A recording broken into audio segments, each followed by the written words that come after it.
Hello.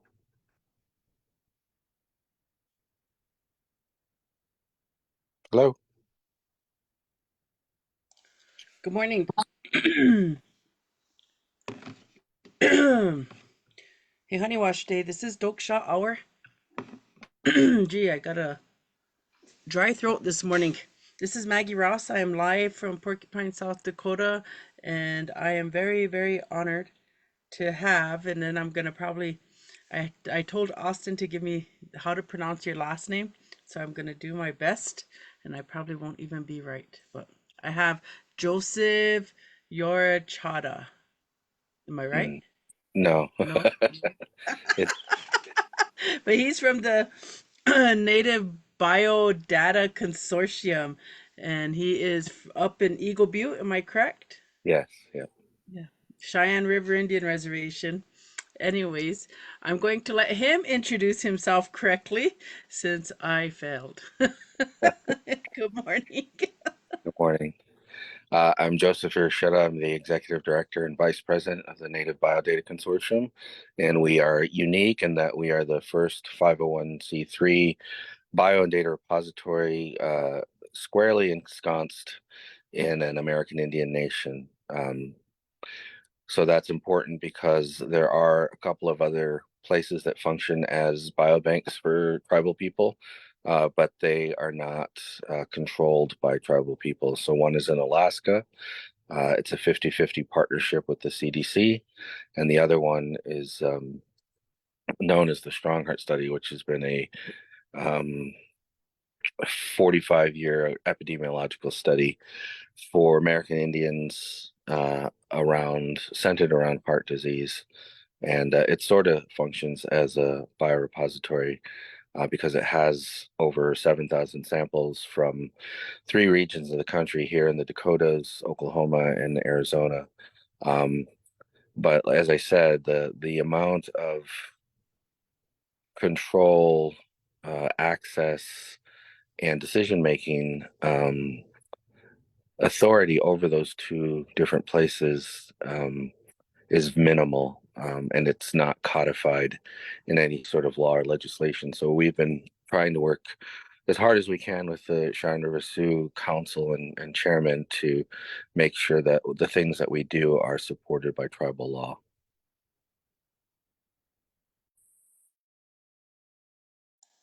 I'm really, really fascinated about this conversation. I mean, so for the listening audience, Austin Red Dog is the one that contacted me and said, "You really need to do this. You need to have him on." And so Austin helped me organize this because Austin and I have had several conversations about data sovereignty and what does that mean. Like, and we know, like you were saying, we have a lot of research that is done on reservations, but that information is stored elsewhere. Like it doesn't belong to us, even though tribes may give permission for the research to be done.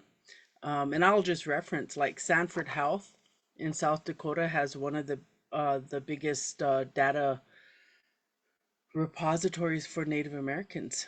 They do a lot of research. They get over, I think it's $80 million a year or something like that from the federal government to do research on Indian reservations.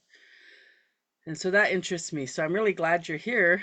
Um, I was working on my questions and I was like, geez, we might be about a 5 hour program today. Just kidding. I have a lot of questions. So I'll start with just the basic, like what caused you, I mean, in your background it says that you, and I can't say this word either, you are a pharma I can't say that, pharmaco, Pharmacogenomics, yeah. yeah, I can't say that. I have a speech impediment that when there's too many consonants and stuff that come together, It throws me off. I can't do those sounds. Yeah. Can't do them all together. Yeah. So what Well, is that? What is that type of it says you have a master's in that. So what does that mean, or what is that? What do you do? so that is something that all Native people have been talking about for a long time. And so I'm Mexican, so I descend from Native people down there. I'm Purepecha and Tarahumara. So and when I met my wife and kids are enrolled on Cheyenne River. We had similar stories about, people going to the emergency room on Friday, being sent home with some, drugs, and then they're dead on Monday. And we've been talking about this for a long time and not getting any sort of traction from any medical health professionals that some of these drugs either don't work, they don't do anything, or actually the dose is too high. And so the thing that I worked on, and that was also, again, part of a, family stories and my wife's family and my family, is the drug warfarin. Warfarin is a blood thinner, and it's a drug of narrow therapeutic index. That means that the dose that you have to give has to be very tightly controlled, because if you give too much, you're going to bleed to death with a hemorrhage. If you give too little, the thing that you're giving it for, which is clots, the clot's going to kill you. So you have to be monitored constantly so that the dose is right. And they usually have you come in once a week, at first for a couple of months, and then every 2 weeks for a month. And then, once they feel like you're stable on a stable dose, then they kind of leave you alone for a while. Anyway, this drug was modeled in white populations, and the dose is normally 5 milligrams a day. And then science found out that it didn't work for people of Nordic descent, so Scandinavia, like Sweden, Norway, Denmark, Scotland, that the dose was too high for them. And then they started looking around at other people, and they found out that for African Americans, the dose was too low, and so they would double it, so from 5 to 10. And East Asians, they looked in them, and it was 2.5 milligrams a day. And then they looked at Latinos, and it was about 2.5 milligrams a day. So when myself and my colleagues at the UW Seattle looked for natives of Alaska, they required either 1 milligram a day or half a milligram a day. That's 10 times less than you would give a white person. But nobody knew that. So they just gave them 5 milligrams a day. And so that's so dangerous, right? We don't know how many people we've lost because the dosages are wrong for our people. So pharmacogenomics is the study of why different drugs act differently in different populations. Well, that's really interesting. Like I'd never even knew there was such a thing. There's such a degree. So that's interesting. So when you came here, or married here, did you marry here, or did you marry somewhere and then you guys moved back to Cheyenne River? No, we married here. So being here then, what was your because this is like me, I'm on the Pine Ridge Indian Reservation, and so like we see like IHS controls all of the health pretty much on the reservation, and we have to go by whatever standards they have for treatment, whatever it may be. And this is something that has just recently, my mother, she's 79 years old, and she had um, a health issue she went in for. I don't really remember what it was, but she was recalling this yesterday, and she said that basically what her IHS doctor told her was, in IHS's concern, once you're over 70, they kind of really don't want to do anything for you. Mm. And so then she has to just try to get better on her own, or you're just going to suffer till the end, right? And so she's 9 years past the age of not wanting to do anything for you because you're costing too much in healthcare, maybe. And so our life expectancy on our reservation is for men, it used to be 48, and we have been told since COVID it has gone down to 44 life for average life expectancy for men. And for women, it used to be 54, but it has declined down to 48. So, do you know how the medical field or how they would use our life expectancy to determine like our healthcare? I don't know that they use that number to modify their standards of practice. I mean, I think they hear that criticism often, but I don't know that they take any action. So, if you don't know, the Indian Health Service is broken up into regions, and I've been while I was in Seattle, I saw how that IHS region worked, and I've had some experience with the Southwest IHS region. And in my opinion, those two regions, and even the Oklahoma IHS region, works a lot better and a lot more in cooperation with tribal entities.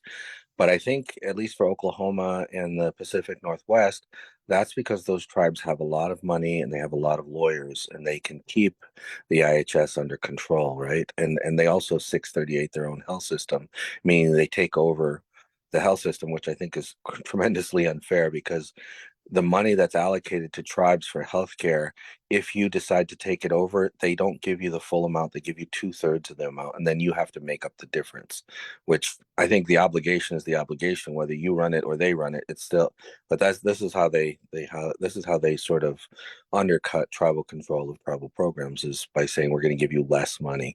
Anyway, those areas, the Pacific Northwest and Oklahoma, they have enough money to 638 their health system. In Arizona, in New Mexico, it's more that there's such a large population of natives there, and they have an intertribal council of like 21, 24 tribes that I think they have a little bit of fear of those tribes and how they collectivize.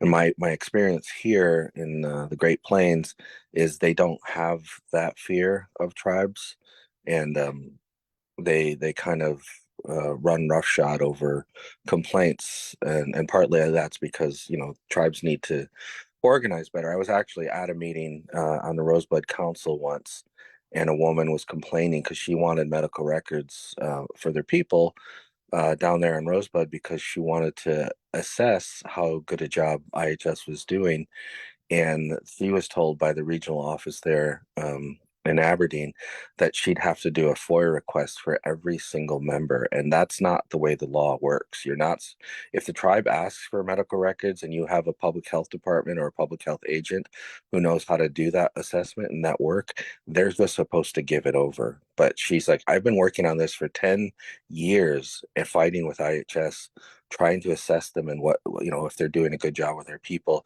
and we keep running into this roadblock. So again, I think tribal leaders need to stand up and say, no, that's not how things are work. That's not what the law says. If we demand an assessment of your health facility, you give us the data. Because you scrub the data, right? You remove identifiers. So if you're just giving a data report, you're going to tell how many people have, were diagnosed with this or whatever kind of medication was given out. So you're not necessarily telling everybody, each person, your councils or whatever, the specific tribal member and what ailments they have, right? I think that's sometimes Yeah, if you were there was somebody there at the Great Plains Tribal Leaders Health Board. She recently was in a number of articles and was talking about trying to get syphilis data for tribes in South Dakota and how she couldn't get the data from the different IHS facilities. And she, cited the law, and they kept citing HIPAA, which is a different law, but people don't understand HIPAA, and people don't understand that HIPAA has a provision for tribal health systems to look at that data, like you said, as unidentified, anonymized, all that kind of stuff, because they're trying to protect their own people from whatever epidemic, whether it's STDs or COVID or whatever. But I was part of the COVID uh, management protocol here, and that HIPAA was used as a weapon by the county, by the state, by lots of different people. And it's I think people need to inform themselves, and then also make sure that tribal attorneys are well informed, because being manipulated that way through a law that's actually supposed to protect you isn't something that serves Native people. Yeah, I I often question those things too, because there seems to be a lot of miscommunication in regards to HIPAA and what it's supposed to do, how it's supposed to protect you. And sometimes I even find like our tribal attorneys, they're attorneys, so they should know what the law says or know how to interpret the law. But sometimes it seems like they pander to it too, because somebody doesn't want to give the information. And our data is so important. And so as we're thinking about that, like what our health data is for reservations, and then even in a regional sense, um, how does your organization, or what do you guys do in regards to um, data sovereignty? Like what is the purpose, or what are you grounding to do in your organization? We're a young company. Like I said, we started in 2018. And though there are, possibilities and potentials for doing a lot more for tribes, right now we're just trying to get everybody on the same page, right? That this is your data, doesn't belong to the United States, doesn't belong to IHS, it doesn't belong to the NIH, it doesn't belong to the National Science Foundation, it doesn't belong to the EPA, it doesn't belong to the CDC, the Department of Energy, the Department of Defense. It doesn't belong to any of those people except you and your tribal government. That's where we're trying to get people on the same page for now. So right now, our main mission is storage and protection. If it's here under your control, you have leverage. If it's out there in the world, you have no leverage.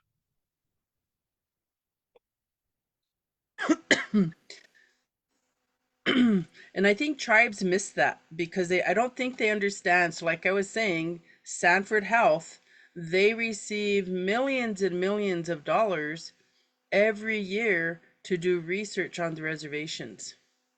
And then they control that data, whatever the information, whatever the testing, whatever the results, all of that they control. And the tribes never, or at least our tribe never did, insert a clause that says the data needs to be housed on our reservation. The data belongs to us, not to you. And so I think in taking a move like that, you would be able to then maybe create your own research entities, right? To do your own data search or do your own data analysis, your own studies. Yeah, I think every tribe should have at least two entities. One, which is public health, right? Public health is all about prevention and inspection. So public health people think is like regular healthcare, and it's not. It's inspecting grocery stores, it's inspecting vape stores, that sell the vaping products, it's inspecting gasoline stations, it's inspecting roads or preventing accidents from happening by fixing roads or putting up traffic signs. It's about school lunch programs to make sure that people are getting fed the right way. It's about type 2 diabetes programs. It's all about prevention, right? And it's not necessarily about being seen at the clinic. And it gives tribal councils the authority to put different departments together. So rather than having the police department fight with the substance abuse department, they're already by law connected through public health. It's like we have an epidemic of methamphetamine. We are going to order the police to go into a certain community and do something about it, right? And that's what people don't understand about public health. Public health gives tribes a lot of money and a lot of power to do what you need to do.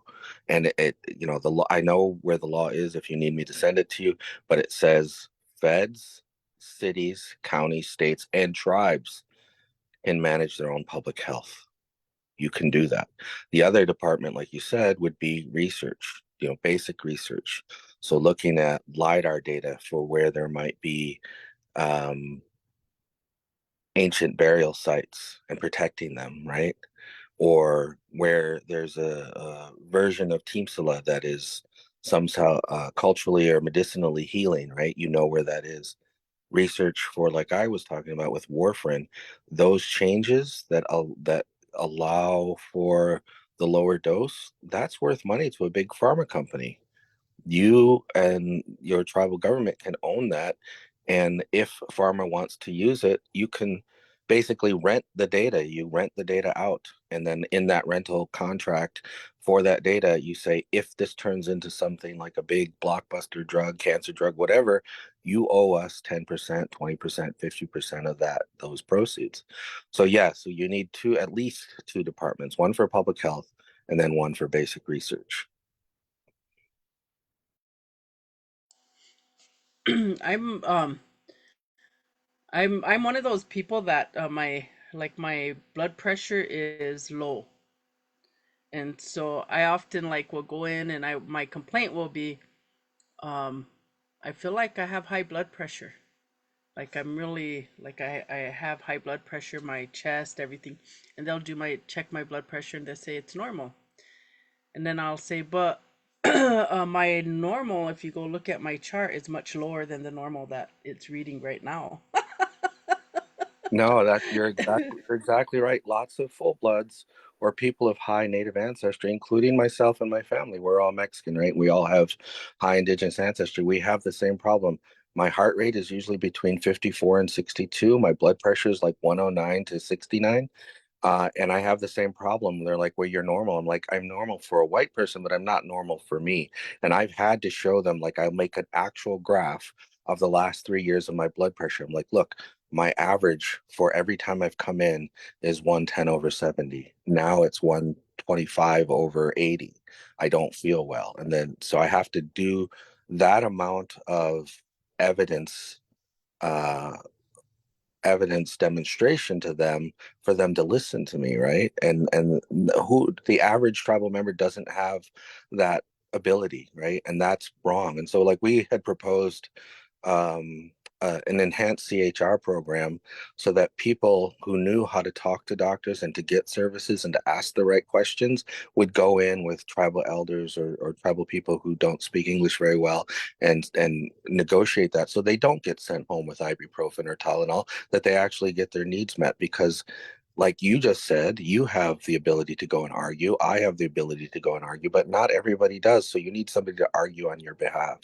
And I mean, there's a lot of things like that. There's codeine doesn't work for a lot of natives because we don't have the enzyme to convert codeine into morphine, so you get no pain relief. And a lot of opiates cause full blood members to have immune reactions, so they either vomit or they have a rash all over. I mean, there's a lot of things that are different. And then if you go in and you say this codeine isn't working for me, they try to label you as a drug seeker, and it's like, no, I'm not a drug seeker. The codeine does not take away my pain. It doesn't do anything. And you'd think Indian Health Service would kind of have an understanding of that, right? Like they've been in the business for some time. They service Indian people, so they would have their own inquiries and their own testings and realizations that Indian populations are a little different than other populations, and so we should be addressing that versus still doing a generic or generalization of healthcare. I was looking at your um, Sorry, sorry to interrupt you. I wanted to ask you a question. So I know that not all reservations like the word Iesca, for mixed blood people. Um, but I wanted to ask you, do you feel like when people enter into research studies that they are representative of your people? The reason why I ask that is because when you do research, right, you have to do statistics, right? And if a lot of your members that are participating in research are mixed blood, you get a different calculation than if they were full blood. And it's my opinion that usually mixed bloods participate in research at a higher rate than full bloods. Full bloods are distrusting. They don't want to go to the doctor. They usually live out in the districts. They don't want to participate in research. So when you get these papers that come out talking about your people, it's not talking about everybody. It's not talking about those nuances of the population. You're going to have people that are 70% white, people that are 50% white, and people that are 0% white. And blocking those different populations out in terms of recommendations for healthcare is important, and it's unique to Native people. Other populations don't have that problem. But that's why I think that tribes or some sort of uh, tribal group who knows exactly what it is about native data that makes it unique and reports it in a way that's useful to healthcare is important. So that was a long question, but do you feel like do you feel like research represents your people? I would agree with what you're saying that there's no distinction, right? Like we're not distinguishing between um, and everyone wants to hate to say that too, blood quantum. So there's a lot of argument about what Ieska means. So some people will say Ieska means that you're a mixed blood, and then some people will say Ieska means that you're a translator. And so there can be some conversation based on that word in itself. But I would agree because we do vary a great deal when it comes tribal enroll. I don't know what it is up in Cheyenne River, but on our reservation, it used to say you had to be at least one fourth, so 25%. You had to have be 25% Oglala Lakota to be enrolled in the tribe. And then in 2008, I believe, they presented the people with a constitutional amendment that said lineal descendancy. And so people voted to track you by lineal descendancy versus, or allow lineal descendants to enroll versus being identified by blood quantum. And so when that changed, all the people that fell from 0.01% all the way to 25% or 24.999% were then able to enroll with the tribe. And so then it can skew the data in a way if that isn't identifiable, and it could affect us because we're not if the majority of people participating in the research are identified at 25%, Lakota are 16%, and they're the majority that participated. And then that decision that they make then can affect everybody else. And so I think one of the things in my own data research stuff, my own studies, is looking at how like in quantitative data, and you would know this, that they want to generalize everything. They don't really care about small populations, and because it doesn't reflect to anything. And but I think what fascinates me about what you're doing is the data that can be generated off of reservations can be generalizable to other tribes.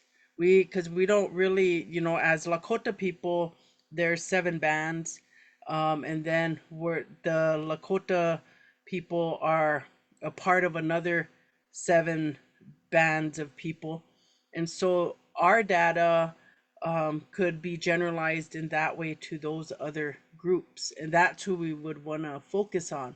But it's really hard to get research in that way because they want it to be generalizable to like the masses of people. I don't know if I answered your question. Yeah, and that's where it's kind of, science is kind of a lie. Number one, what you're talking about is epidemiology or big population statistics, which isn't really science, right? It's correlational data. It looks and finds a pattern, but it doesn't tell you where that pattern might come from or if that pattern's real, right?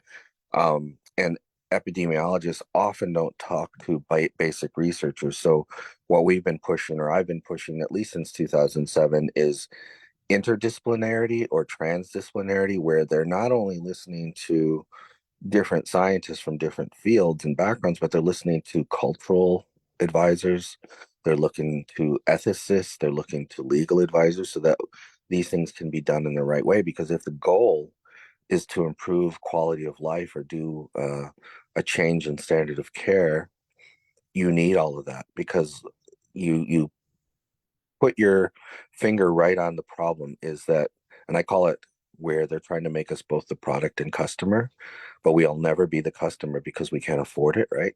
So they're going into many different isolated populations, whether it's the Pacific Islands or Australia or New Zealand or Native America, or even people with Mendelian diseases like brittle bone disease or hemophilia. They're going into these places and saying, "Oh, we're finally here to help you," where they didn't care in the 90s, but now all of a sudden with the genome, they all of a sudden pretend to care. But the reason why they care is because you represent a data set they don't have, and you have unique genetic adaptations to place that they don't have that they can turn into money. But once they turn it into a drug, it's so high priced you can't afford it. So that's the problem. You put your finger right on the point is where they're saying your small population is meaningless because it's not generalizable to all of these other populations. And we are not going to do our due diligence and create a statistic, a biostatistic for your tiny little reservation, right? But we will come and harvest that uniqueness, the warfarin or the ability to run far or whatever it is, and we're going to turn that into a product, and a product that's out of your control where you don't get any money, and when it's created you can't afford to buy it. So those are the kinds of things, and there's lots of things like that. Like right now, there's a group in the Pacific that can hold their breath for 10 minutes. That's a genetic trait that they adapted to deep sea diving. Nobody else in the world has that. Or in the Himalayas, the reason why those people can climb those mountains without oxygen tanks is because they have a gift that they received from Neanderthals, right? So they're the only ones on the planet that have that. Nobody else has it. Um, Lots of natives can uh, metabolize arsenic way faster. We're the fastest arsenic metabolizers on the planet. All of those things are interesting to big pharma companies to turn into products, and not any of us are going to get any money for it.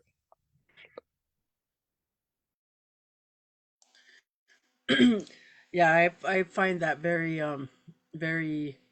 absurd and interesting at the very same time. It's like here we are, we have a uniqueness, but they only want to look at our uniqueness so that they could benefit off of it and not to help us understand our own health and our own like what our bodies are capable of doing. And so we then lose out. um, I often will talk to my students when I'm teaching about research, asking questions. Um, you know, IHS is doing fluoride studies. I tell them don't participate in it. Fluoride's bad for you. Find another way to address your teeth. There's other alternative alternative ways. I try to talk to them about there was a study that was kind of being done. Um, I don't know how to say this. I think it's unethically, where they would ask a mother who was going to have a baby, do you want what do you want with your placenta? You're going to take it or are you going to discard it? And if the mother said, I'm going to discard it, then it becomes what, public domain because it's trash. And then they take your placenta and they send it to Sioux Falls to Sanford Health to do whatever studies they're doing over there. They don't tell you that. And so I always tell mothers, you take your placenta with you. If you don't know what to do with it, go see an elder, but take your placenta because they're doing unethical research over there by taking without telling you, well, now that you discarded this becomes public domain and we can do whatever we want with it. Yeah, and that's what I want. I mean, this year at National Congress of American Indians, all of this indigenous data sovereignty is a high priority, but the tribal leaders, in my opinion, were focused on the wrong thing. They were focused on language preservation, and these apps or artificial intelligence that could basically create a dictionary, something like um, what's the name of it, Babel and Duolingo and all these ones that can basically capture your language. And that's what they were trying to focus on. And I'm like, yes, language is important, but right now the big money maker is your DNA, right? And even though the US Patent and Trade Office has been in negotiation with tribal leaders for the last 2 years, I haven't seen any representation from the Great Plains. Where are the tribal leaders and the lawyers from the Great Plains? Because they can get DNA from, the Pequot or even some of the Oklahoma or Florida Indians that don't have a high percentage of original DNA, right? They're not pre-Columbian, they're really mixed.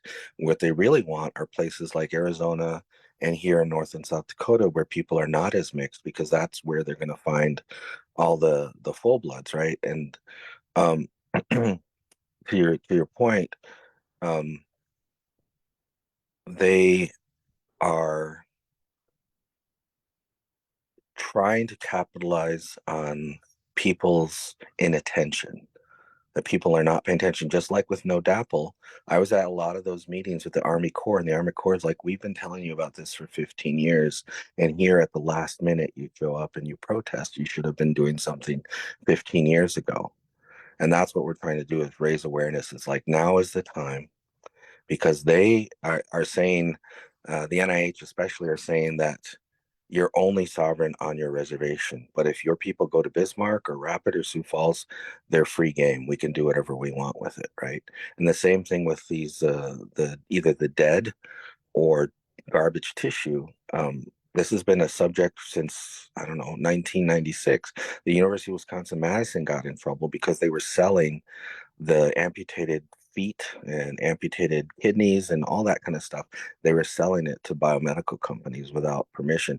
And then during COVID, Baltimore, the Department of Health of Baltimore, were selling the bodies of the homeless for COVID research. So this is a lot of stuff that's happening on, because with the dead or with amputated tissue, it's a gray area.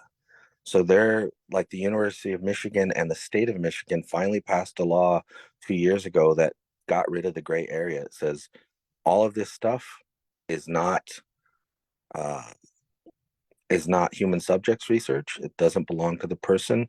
The university can use it for whatever it wants, right? Same thing with public health data. So when you go to the hospital and you have a baby, they poke the heel of your baby and they get, anywhere between 15 to 20 blood spots. That was a big bone of contention for a long time. And two states, Minnesota and Indiana, said you cannot use those for genetic research, right? It was so controversial that Indiana burned all of the blood spot cards from the 1950s to the present. They just burned them. Like, we don't want this data to get out there. Minnesota just made a restriction. But since then, that was like, it's probably 2004 or so. But since then, I think it's 12 or 14 states now that said, yes, you can use that blood spot data that was collected only for public health, right? You can use that for basic genetic research. And tribes don't know that. Like, they're just making all of these laws that say, we don't have to ask you, it doesn't belong to you anymore. Our we have an RRB here, and I'm real sad to know that one of our members resigned off um, from that because of whatever interference was going on with the study.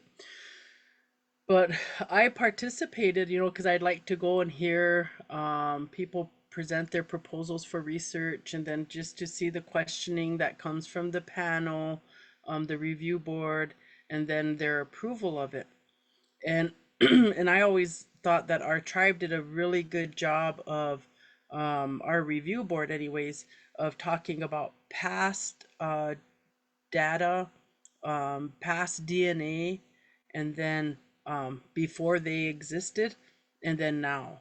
And so I sat through one of their meetings where I can't remember the study. It might have been Strong Card or something, where they made them dispose of all the DNA that was they obtained from people who had passed on that you cannot use that data anymore. And so they made them destroy it. And so, however, if we don't have people like that sitting on our review boards, asking those kind of questions and then raising what you were talking about, like how they continue to get away with information because not everybody knows, not everybody's sitting and reading the current information about um, bio DNA and all of that.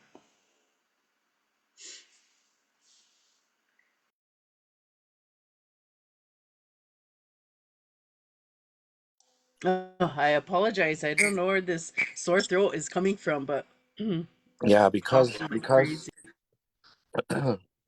yeah, I'm sick too. My kids have been sick this week. Um, because biodata is the new golden oil, they're changing these laws very quickly, and tribes just haven't kept up. We work with Big Fire Law out of Omaha, and they are the first all women, all native law firm in the country, and so they've been trying to keep up with all of these different patent laws and different research laws to try and make sure that the United States isn't getting away with murder. But yeah, one of the laws that just recently changed, to your point about Strongheart. So in Strongheart, they do have that agreement that once people are dead, they remove the data and they remove the sample. Um, but that's now unique, right? So before 2011, that was the standard across many different federal departments. But because they knew that it was going to move to where we are now with machine learning and AI, and that your data is going to live forever in some database, they said, we're going to remove that rule. And it was a rule, not a law, because a lot of these things aren't laws. Um, and that's another problem. Um, that they said now, if you're part of an NIH research study, your data lives forever in our data banks, right? So this is something else. Like, so now people need to know that Strongheart is like the last bastion of this kind of rulemaking, right? That the rest of the country since 2011 says, nope, you're now permanently in a database. And it's getting worse because the Biden administration said that all of the federal departments that collect data, it doesn't matter if it's for water, for sewer, for children's health programs, whatever it is, um, game fish and parks, it now has to be prepared for artificial intelligence. So that data is going to live forever, and that, potentially everybody gets to see it because it's in an artificial intelligence platform. So tribes don't know about that either. Yeah, it's the first time hearing of it. So thank you. Give me something to inquire about with what our tribe is doing with our data.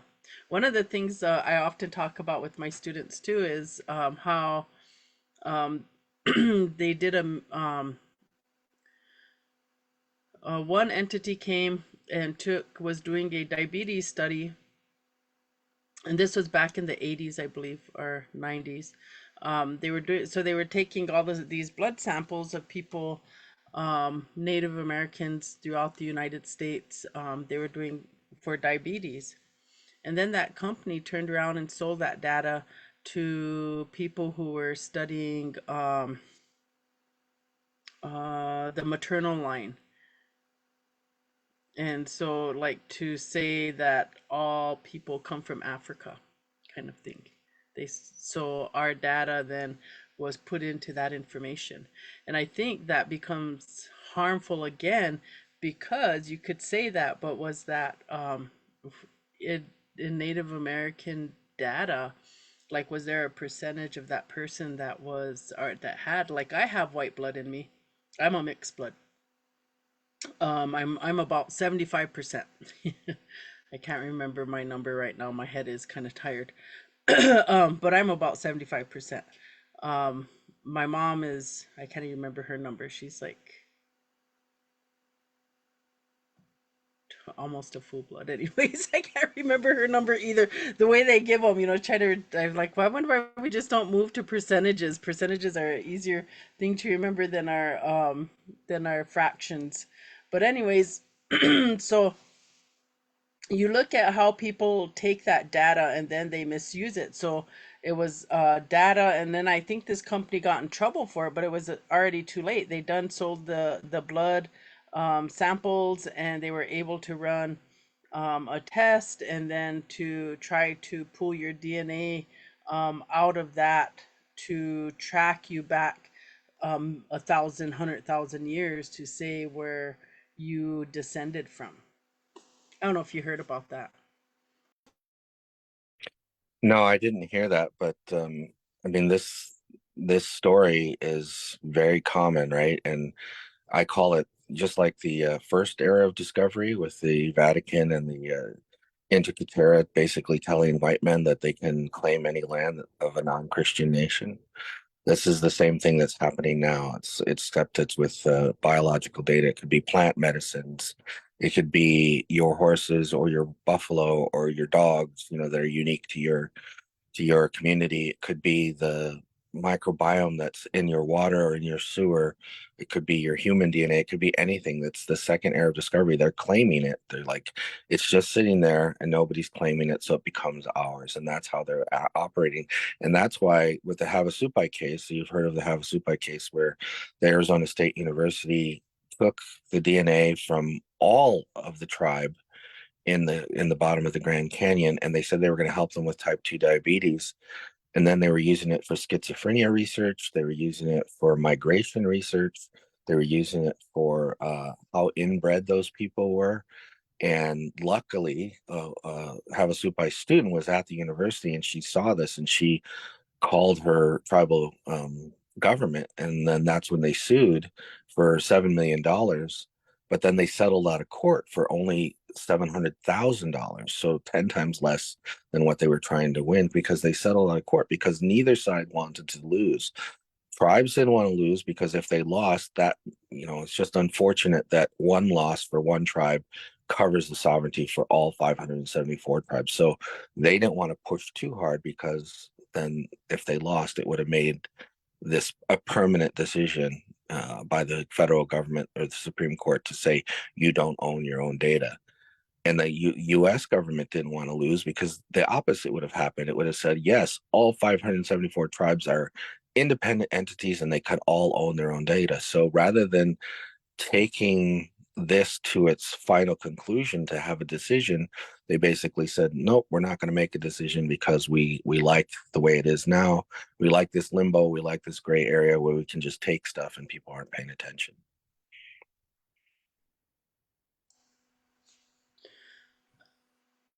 In then this raises this for me.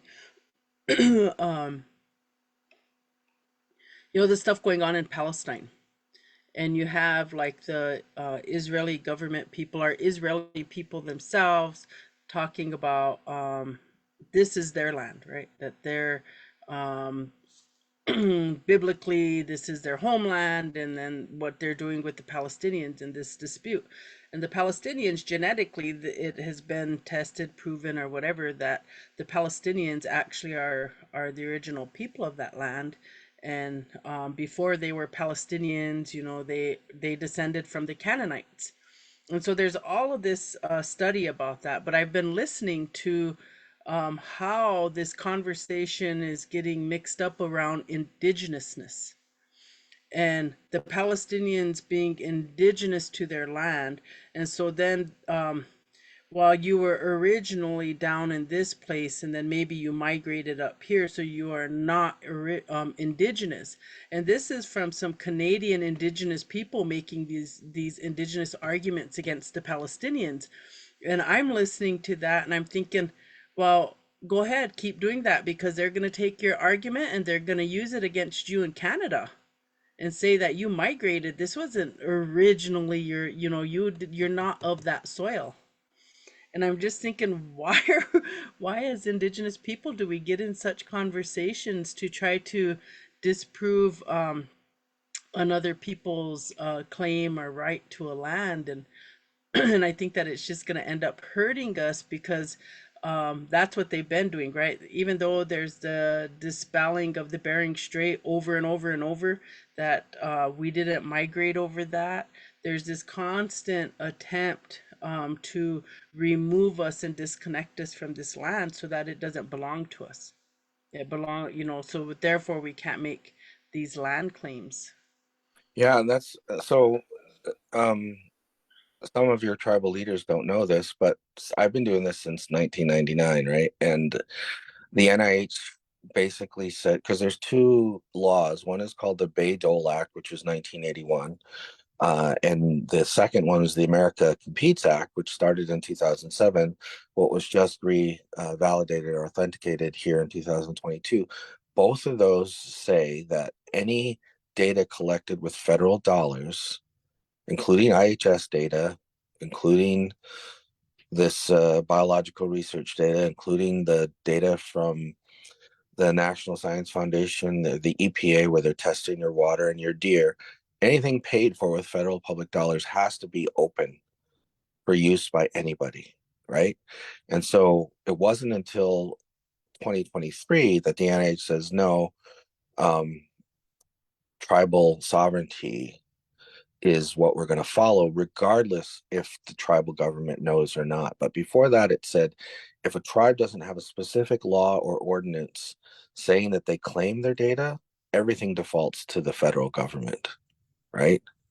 This is another thing that tribes don't know is that these laws were already in place since 1980 that basically says if they use your money or use their money to do work for you, the data belongs to them. And so you basically become bio property of the United States. You're not an independent nation anymore. And this has had very bad consequences for some tribes, like the Siletz Nation in Oregon. They had a bunch of data that was collected by the EPA to show that the dams on the river were affecting their salmon catch, affecting their trees, affecting all kinds of other things. And they had a lawsuit going against the timber company.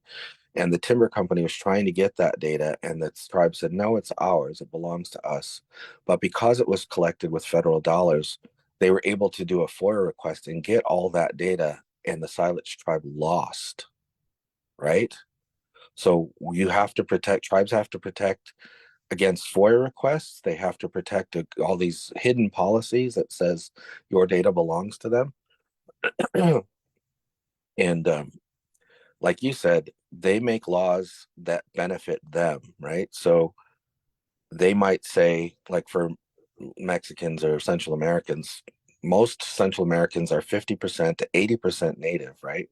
But now they have the label that they're Hispanic or Latino. So they're not indigenous anymore, right? But if you go to England, the English are not indigenous. The Irish are indigenous. The English came from somewhere else, but they've already made the laws to say that they're indigenous to England. They've already done that. So they get to decide on their own. So it's sort of circular logic, just like the US Constitution, right? You know, they're a great nation because they say so. They're, all about freedom and justice and free speech because they say so. It's just this circular logic that they always make for themselves. But if you're not from their group, they can make different rules for you or just not make any rules and say you're in this limbo. And that's what it is for a lot of indigenous people in North and South America is they don't even discuss you. At least in the Constitution, they talk about Black people as being three-fifths of a person. They don't mention our personhood at all. We're just like, wild animals or trees to them. We're savages. I said that to one of my Palestinian friends because she is feeling really sad about how uh, dehumanizing they are to her people. And so I said, well, don't feel bad. We're savages too. I'm a savage too. So welcome to the club. It's not too bad. Get beat up and taken advantage of and all of that stuff. It's just, it's an interesting thing. Sad at the same time. One of the other things that I'm when I was telling you about the placenta thing, one of the what I had learned was one of the things that they were studying was what they were doing autism. It was like an autism study that they were doing and looking at why autism was on the rise on the reservation. I don't know if that study ever came to fruition because of us finding out. I think they might have dropped that study, but I also know that they've done studies on fetal alcohol syndrome, um, done studies on, uh, I think they're now looking at meth. Whenever I'm done. Okay. All right. So then now they're doing studies regarding meth use in mothers and how that's affecting children. And again, like these are probably very important studies we should know, but it's like we don't control that data, we don't control the information, and even if the information is given back to us, like we don't know, like nobody's telling us as a public this is what this study did. And they might have given it to your review board, but not, nobody's telling the public this is what it is, because there's probably you have to have money to go around and tell people, I guess.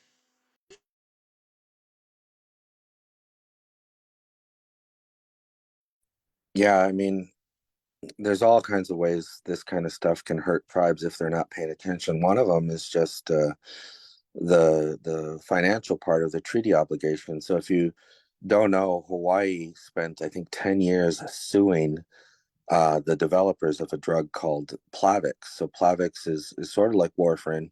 It's supposed to prevent blood clots from forming for those people with heart disease.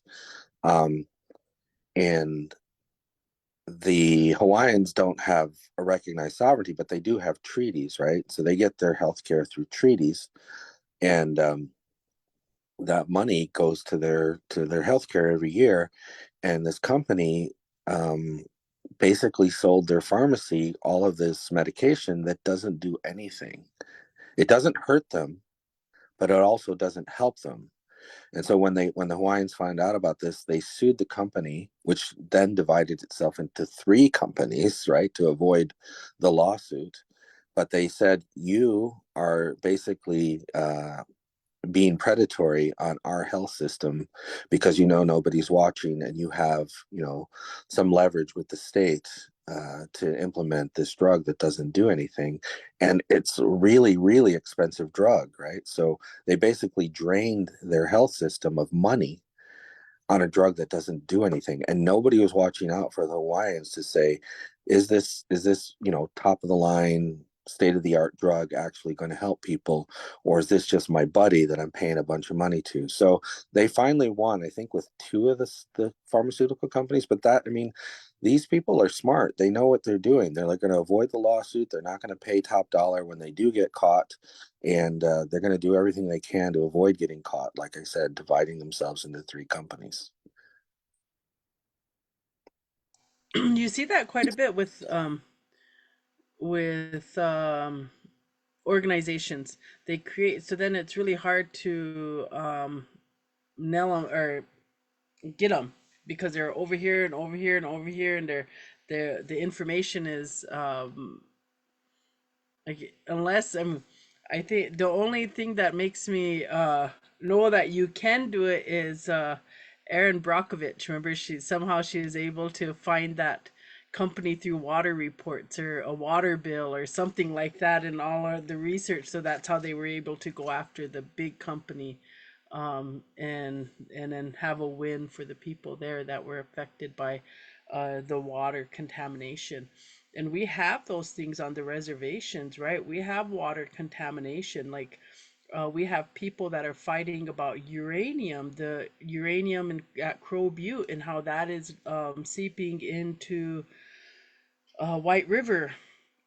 White River is a tributary, like this stuff is all going over that way towards Cheyenne River. It's going to hit the Missouri River, and then it's just I always think it's interesting, like and even the the contaminants from the gold mines in the Black Hills, all of that seeping into the creeks and tributaries and getting into the river, going to Missouri River, and it goes to Pure, and then we pipe it all the way back to the people to drink.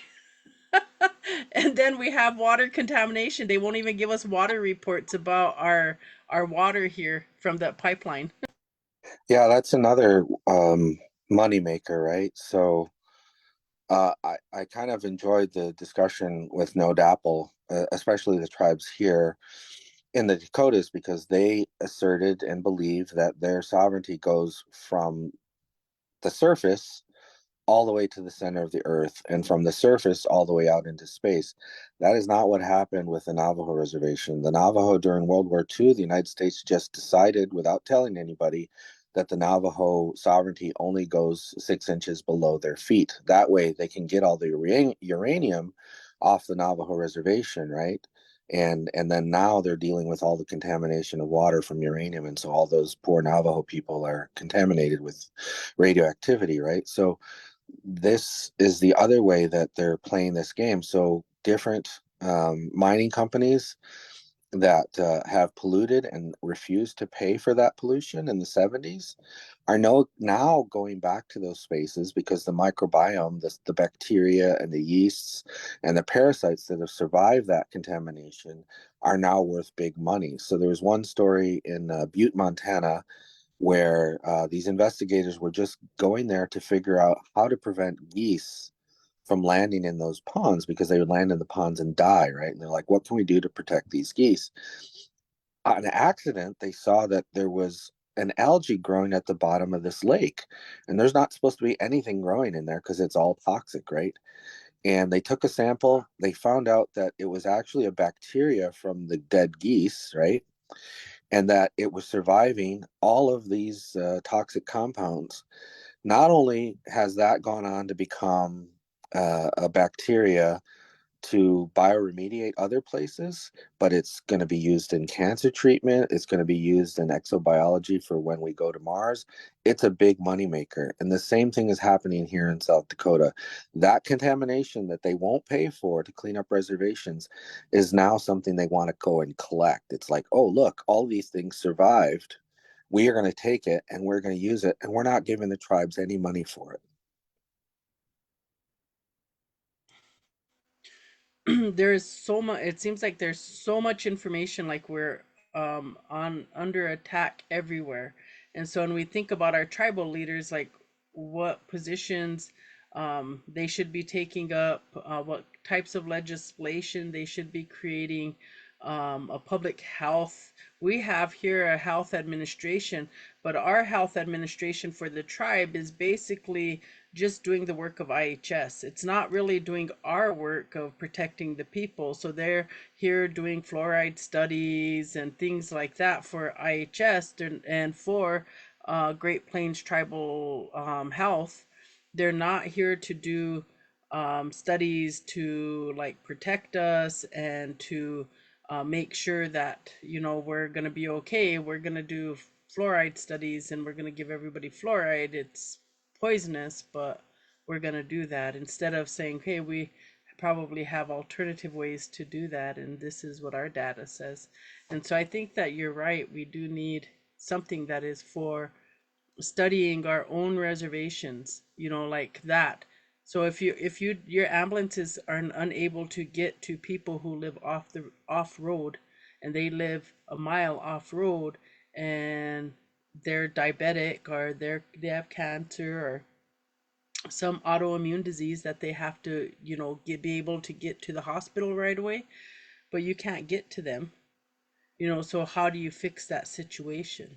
We don't have anything, and I don't know if it's like that at Cheyenne River, but on our reservation, we don't have anything that's guiding us to make these decisions for the people, like public health. We don't have it. We just have people coming and studying us. So when you have a baby, they're all there with their clipboards, asking, do you want to participate in this study? We're doing a birth to 5, birth to 3, doing all of that and bombarding mothers, young mothers at that. Yeah, I mean, I can tell you stories all day. But what the Native BioData Consortium has done is we helped the 32 tribes of Ojibwe in Ontario pass um, a data assertion and reclamation ordinance. They passed that a couple of years ago with our help and some help from the University of Toronto. And then we went to with Big Fire. We went to the National Congress of American Indians and wrote and modified and got passed a resolution at NCAI similar, saying that all the data should belong to tribes, even in this internet and machine learning environment. It still belongs to tribes, so they can't go and data scrape. I call it breadcrumbing. So they'll just breadcrumb over the internet. So, like, say you have a sacred site that you know about, but no other people know about, they can take that data and breadcrumb different internet sites and figure out where that location is, whether that's like, the Wounded Knee Memorial or something else, they can find that. So we help them pass that resolution. And then here in Cheyenne River, we also help them pass a data ordinance saying that pretty much everything belongs to the tribe. So um, we do that especially for things like game fish in parks, which at least on this reservation is a federal program, not a tribal program. And if you don't know, the chronic wasting disease of deer started in Denver and Wisconsin, and but the monitoring between those two places didn't really occur. And now it's a big problem. It's infected different herbivores in Canada. It's affected moose, it's affected caribou, it's affected deer and antelope. It's infected a whole bunch of different animals, and it's killing them, right? And we don't know what the effects on human was, because it's basically a prion disease, like mad cow disease, and we don't know if it's dangerous to humans or not. But it hasn't been tracked. So South Dakota um, sort of secretly tracked it, but they didn't make the data public. And then in 2019, they were considering making the data public, and they had data from all the reservations, and they had like an open comment period to say whether or not they should make it public, because if they do, it's going to hurt tourism. They don't care about managing the herds, they don't care about protecting people. All they cared about was their tourism dollars. So they have the data, but they're not releasing it to the public, and they're not releasing it to tribes. Like I said, I could go on and on and on. This is a very, very important topic to me. We are up on our hour. I would like to ask you to come back and we could talk more about this because there is so much information in regards to data sovereignty. What does that mean? Indigenous data sovereignty. And then the education parts that people need to know and understand, like how we may not know how to ask questions when someone's coming to do research, what the purpose of that research is, and then the difference between indigenous research and non-indigenous research. Like sometimes we might get scared of our own people who may be coming with questions and research to improve something for the people, and then what that research, the intent of those types of research versus where non-indigenous research is usually just a form of trying to generalize and to put in a different population. Yeah, I mean, again, I'm not a tribal member, but I believe in tribal sovereignty, because know it or not, only First Nations in Canada and in the United States have a recognized sovereignty.